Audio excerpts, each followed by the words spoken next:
Hello and welcome to Tech Deals. Thank you for joining us for part 6 of the history of solid-state drives on our channel, 2016 to 2022. If you are new here and somehow ended up on this video first, welcome. It's not the first video you should watch. This is part 6 in a 6-part series meant to be more watchable. There's a playlist linked down in the video description below. This video will not make any sense if you have not watched parts 1 through 5 first. You could, of course, watch this. You're free to do whatever you want. You're your own person, but it's not meant to be watched that way. What you see on the desk here is a large pile of SSDs, and we talk about these and more. I didn't actually get every drive on the desk here, but we talk about the long history of them over the past 7 years. And boy, SSDs have changed a lot in that time. Let me know in the comment section below if you like this series. Let me know if you want to see a similar series of power supplies, motherboards, CPUs, or anything else, graphics cards, that you want me to just sort of ramble on about and talk about the history of over the past few years. Actually, graphics cards would be a really cool series to do all the way back to the 1990s or even before, but that would be complicated and involve probably 27 parts, which you guys don't want to watch, at least the way I do things. Regardless, let's get into part 6. Again, thank you all for being here and for watching parts 1 through 5 first. Grab a drink, grab a snack, and let's get into this.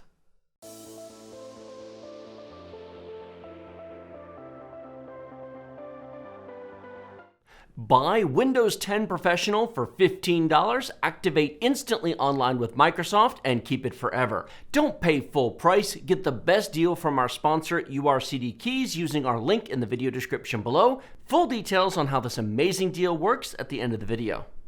I have previously talked about Samsung drives. I just mentioned the Samsung 980 non-Pro, non-Evo drive that is DRAM-less. The Samsung 850 EVO, of which this is just a small number that have passed through my hands. I have had so many of these drives, and they are wonderful. Now, to be sure, the 860 EVO and now the 870 EVO have replaced this, but not by much. The actual real-world performance difference between the 850, the 860, and the 870 is a rounding error. It's marketing. They changed the NAND. They changed the controller a bit. But they are all TLC, SLC cached DRAM buffer drives, and they are all great and lovely. I have a 500 gig 850 EVO installed in my video capture PC that we do all of our benchmarking on. 850 gigs is plenty for recording benchmarks. They don't stay on there very long. I record them locally, and then we move them off to our drives across the network. I could certainly put a larger drive in there. I could put a newer drive in there. There'd be no purpose. But I know that drive's reliable, and I know that drive is just going to keep on humming, so I like it. I have several of these in other machines as well, including a couple of the older PCs that I keep around for older testing. Think stuff from 5, 6, 7 years ago, etc. They're great drives. Now, you certainly wouldn't buy one of these today. You'd buy an 860 or 870 EVO, or you'd buy an NVMe drive. But if you have one of these, you do not need to replace it. These are totally, absolutely worth keeping. Unless you have something really tiny like a 250 gig, in which case, allow me to rewind to the advice I gave about buying larger drives. If you think you need 500 gigs, buy a terabyte. If you think you need a terabyte, buy 2 terabytes. If you think you need 2 terabytes, buy 4. It's expensive. I get it. Maybe some of you are going to say, that just costs too much. Well, yeah, I know. But how long will a 4 terabyte SSD purchase today last going forward 5, 6, 7 years in the future? You'll be able to keep using that even as a second drive, third drive, a drive in an older machine, a secondary machine. You'll be able to use that drive for a long, long time. You buy a 500 gig drive? Okay, I've said my piece. You get the point. In any case, now there are also QVO drives, of which I have one box here. This is an 870 QVO, and I don't know if you can see this in the video. If you're watching it on your phone, you can't. This is an 8 terabyte drive. This is an interesting drive that probably should have gotten its own review, but it's not going to at this point. I use this in our video editing PC, and I use that as temporary storage for the benchmark files of all the games that we test, all the footage.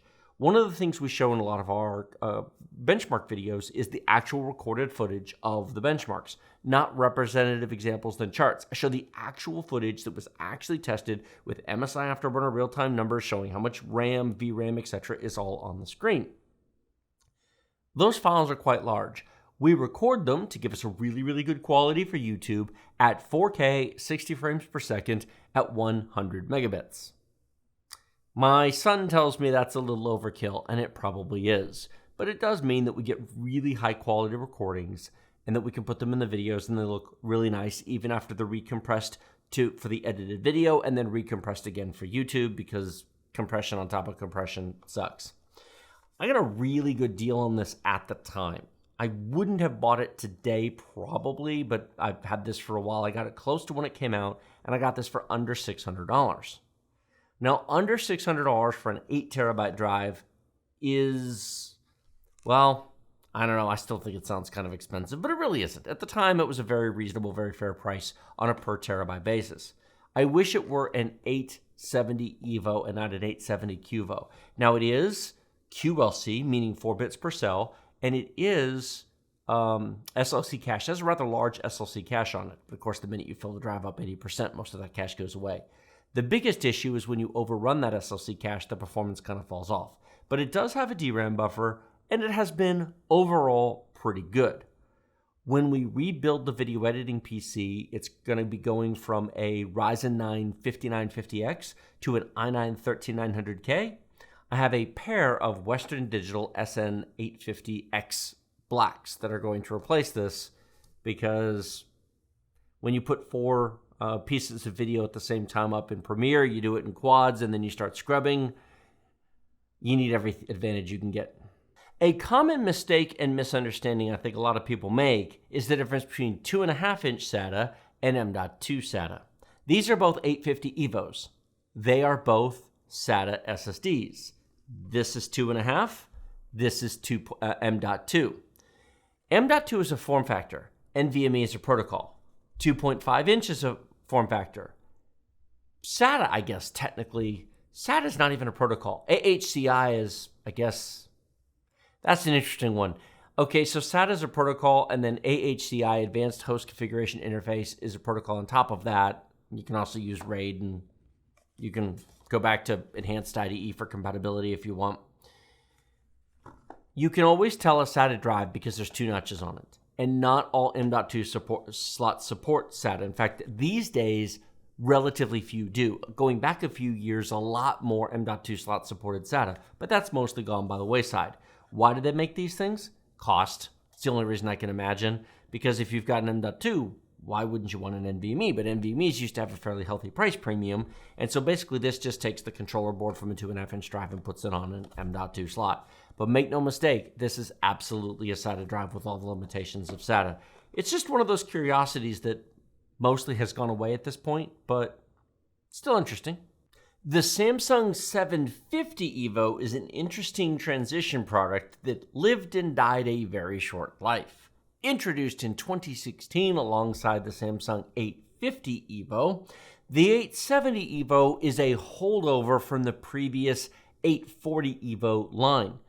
The 850 EVO, the great claim to fame there was the introduction of 3D NAND. VNAND is what Samsung called it, but basically 3D NAND technology. It improved performance, it improved write endurance, it made the product much better. It really sort of brought SSDs forward. 3D NAND was a nice improvement over the older 2D NAND. It's actually not called 2D NAND, it's planar, whatever. The older 2D NAND. In any case, this is a follow-on to the 840 EVO levels of NAND and technology. It uses a 2-core processor instead of the 3-core processor in the 850 EVO, though it's the same basic processor.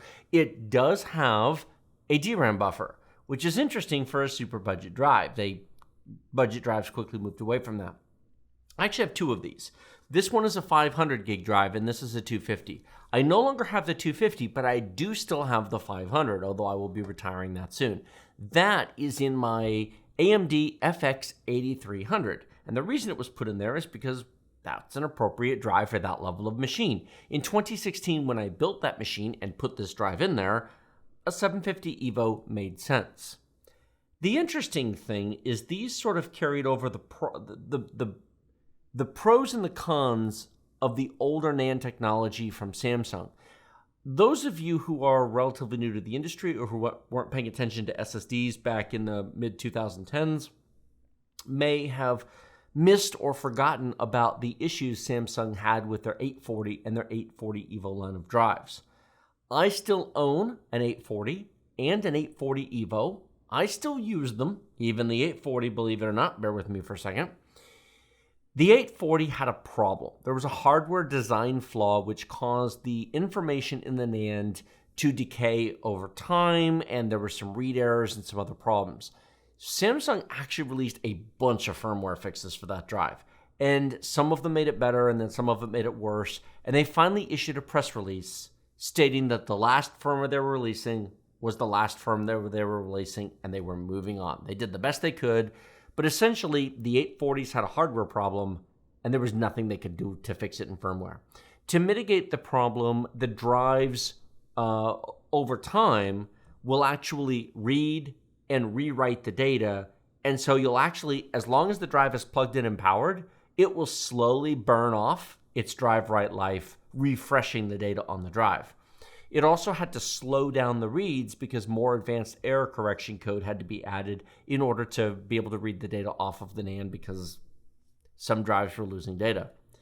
Now, on the 840 EVO, which did suffer from the same problem, they were able to get a proper fix into firmware, and the 840 EVO should last for a good long while.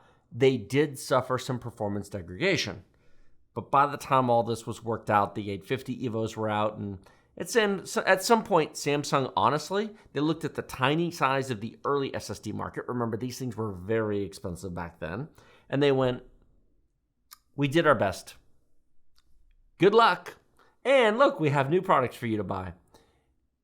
To the best of my knowledge, none of the products from the 850 line, 850 EVO, 850 Pro, and beyond have had these problems. And I haven't seen anything else talked about them in the press either, so yay.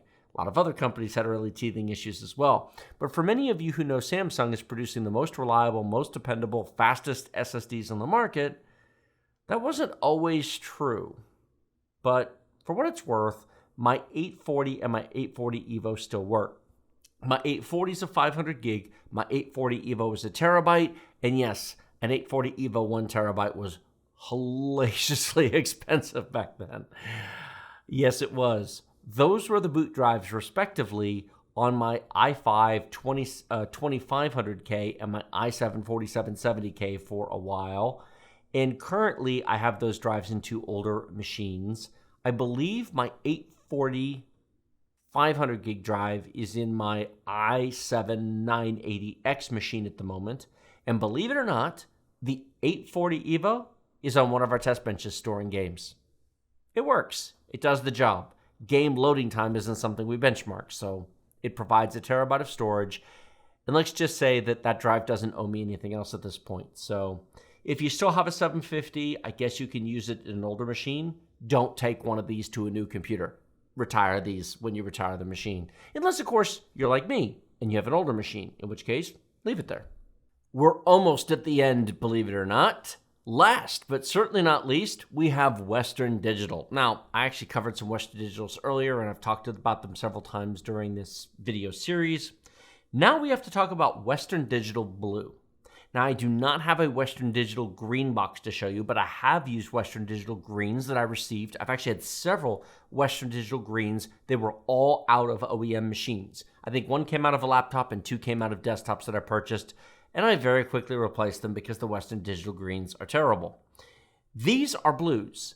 All three of these drives are different, and they have almost nothing in common. And what's worse, I actually don't have the box for it here because this particular one is a SATA, that's a SATA. Western Digital blues are also available in NVMe, as well as SATA, and I do have one of those, although I just recently sold it. I had a 500 gig Western Digital Blue SN550. Oh, God, Western Digital. Okay, let's break this down. SATA and NVMe are different beasts. The Western Digital Blue name has been used for at least 3 or 4 different drives, and I think more than that, but I'm sorry I can't be bothered to try to dig and investigate how many different models they've made for a casual video. What I can tell you is this. They have made 3D NAND versions. They have made non-3D NAND versions. They have versions with a DRAM buffer. They have versions without a DRAM buffer. And of course, they've got SATA and NVMe drives. And they are all labeled Western Digital Blue. I find that type of branding and design terrible.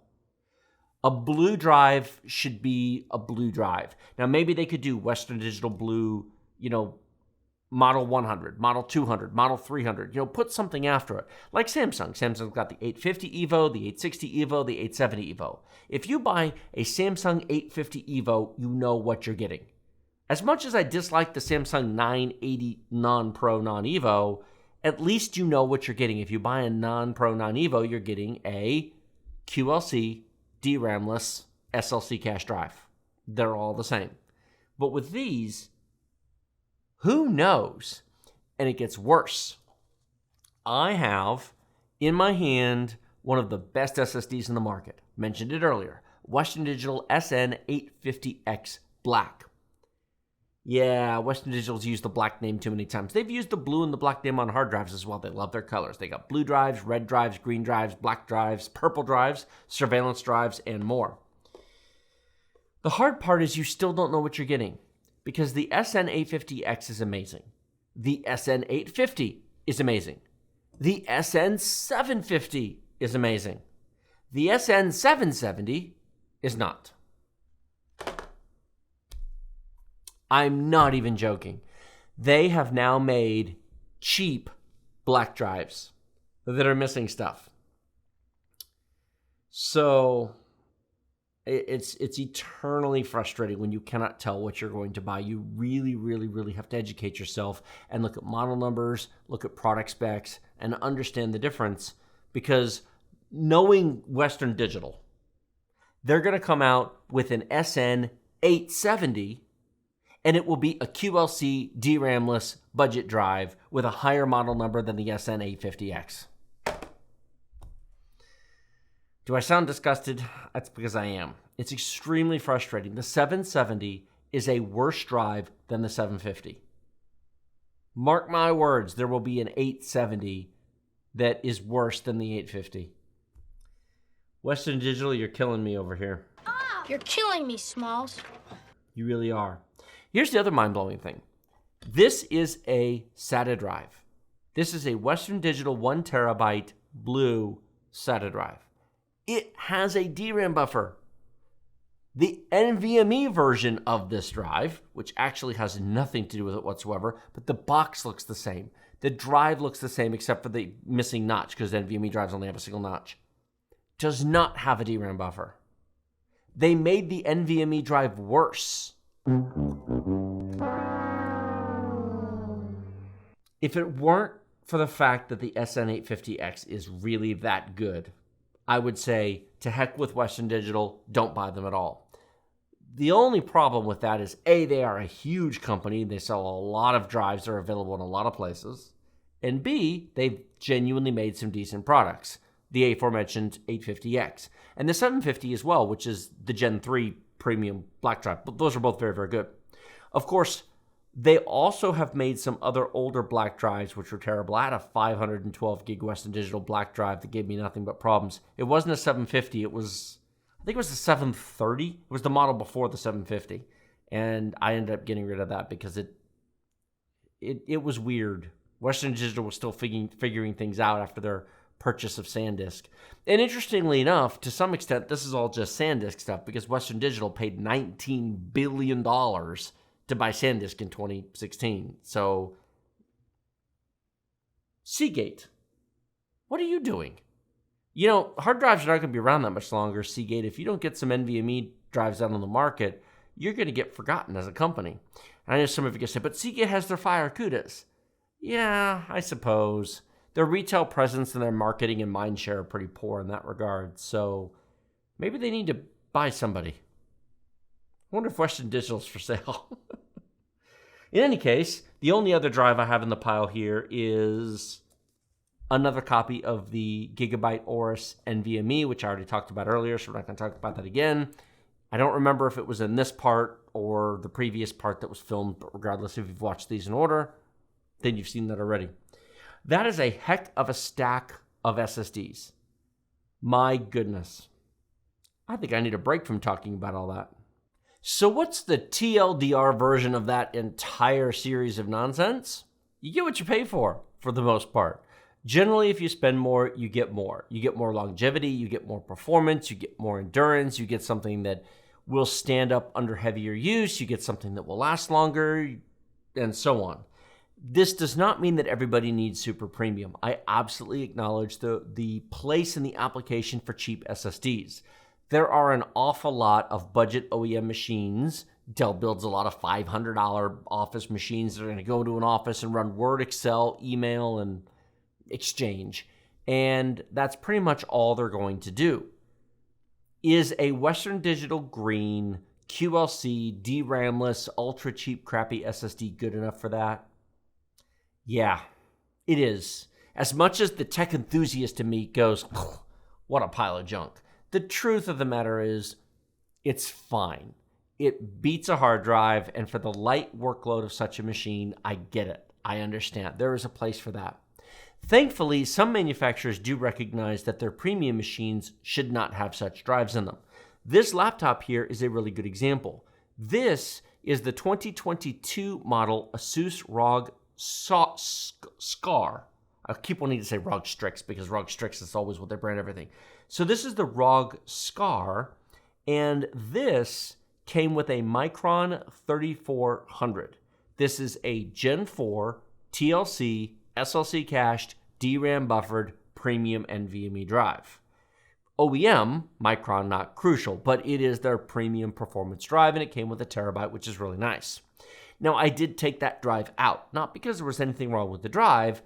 Well, there was. It was only 1 terabyte, and a 1 terabyte boot drive is kind of puny. So I replaced it with a 2 terabyte Samsung 980 Pro, and then I put another drive into the second M.2 slot. Thank God they're starting to put multiple M.2 slots in laptops these days. So I put another NVMe drive in the second M.2 slot so I can have lots of storage on my laptop. It's very, very nice. There is no SATA storage in here. There's no 2.5-inch SATA. Just 2 years ago, it was routinely normal to find a 2.5-inch SATA bay in the computer, even if it wasn't filled, so you could add a SATA SSD to it. But they're starting to take those out because everything's gone NVMe. I have, however, seen a number of gaming computers from various companies where they will put relatively budget drives. A good example of this was the aforementioned Western Digital SN550 Blue DRAMless drive that was in a computer that came with an RTX 3070 EVGA for the win and a very nice case with RGB and a Ryzen CPU and all that, and it was sold as a gaming computer. And a 500 gig SN550 for a gaming PC is atrocious. That should have had at least a 750 in it, if not an 850 or the OEM equivalent, because that kind of machine certainly deserves that. Especially since the machine had a B550 motherboard, it supported Gen 4, and it was shipped with a Gen 3 drive. Why?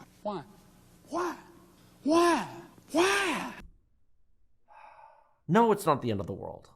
But that kind of stuff, as an enthusiast, that infuriates me because it feels like it's such an unnecessary, it's an unforced error. It's like, really?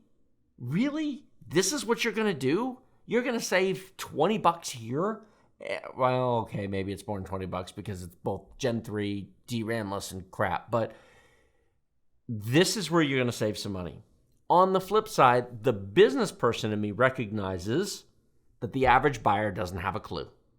The average buyer is never going to watch this video or 10 other videos on SSDs. The average buyer is simply going to go, oh, it has an NVMe drive. Oh, I heard those are good. And that's the end of their thinking. You know what the average buyer is looking at? What's the graphics card? And maybe what's the CPU?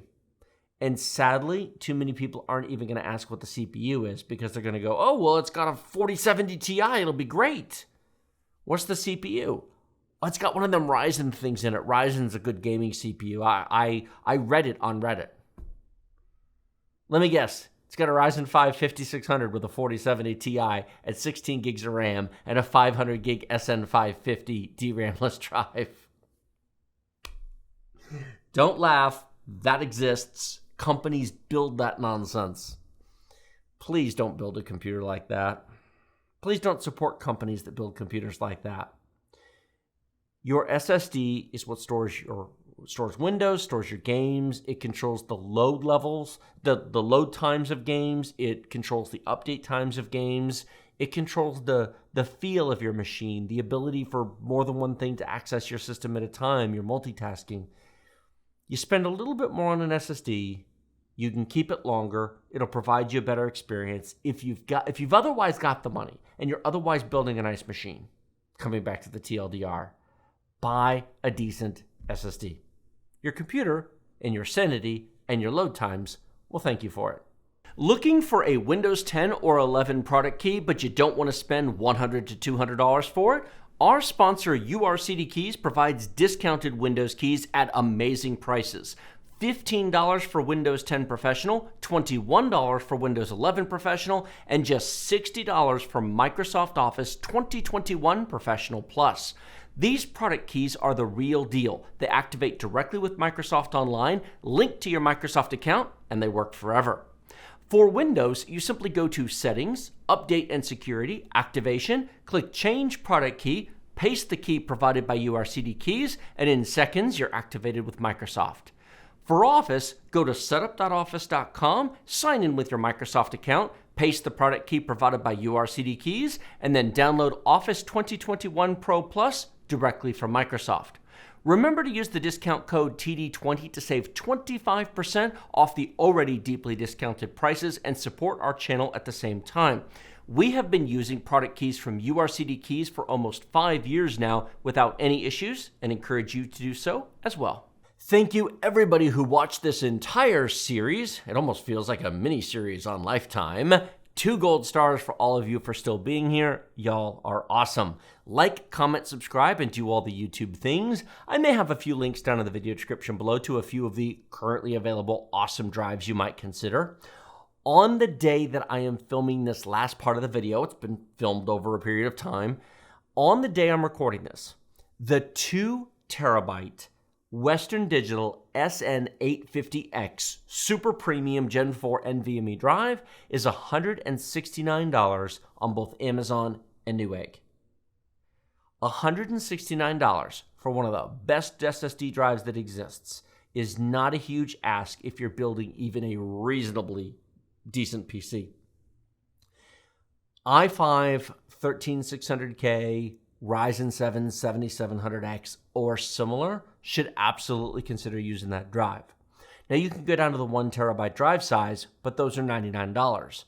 You're only paying $70 more to get twice the space. But keep in mind, it's twice the space, twice the endurance, more performance, because as the drive fills, basically all SSDs slow down as they get full. And so you're not going to fill a 2 terabyte drive as fast as a 1 terabyte drive, which will maintain its super initial snappy performance. If you fill most drives to 80%, they run notably slower than when they're at below 50% full. It's sort of a sliding scale as they tend to get full. Works a little bit differently depending upon the drive, but it is something to keep in mind. There are some ultra budget drives that you can buy. On the day that I am recording this, $86 for one of these super cheap Levin JS600 drives that I showed, I think in part 2 or part 1, I can't remember which at this point. If you just need 2 terabytes of ridiculously cheap storage, now keep in mind that those are not fancy drives, they are not performance drives, but it is in fact $86 for 2 terabytes of storage. That's slightly nuts. You can also find 1 terabyte NVMe Gen 3 drives for $60 with DRAM with SLC cache. What a great time to be in the PC business buying storage. No longer do you have to buy junk drives. When 1 terabyte Gen 3 TLC DRAM buffered 3.5 gigabyte per second performance drives, think something like the Silicon Power A80 drive, don't buy the A60, there's no DRAM buffer on them, are $59 on Amazon today. Why would you buy any less? If you're building a budget machine, if you're building a $650 to $950 machine, a Ryzen 5 5600X, a Ryzen 7 5700X, perfect drive for such machines. It's not Gen 4, but it's great performance for the money, and every dollar counts when you're building something under $1,000, and I do understand. Thank you all so much for watching. I will see all of you next time.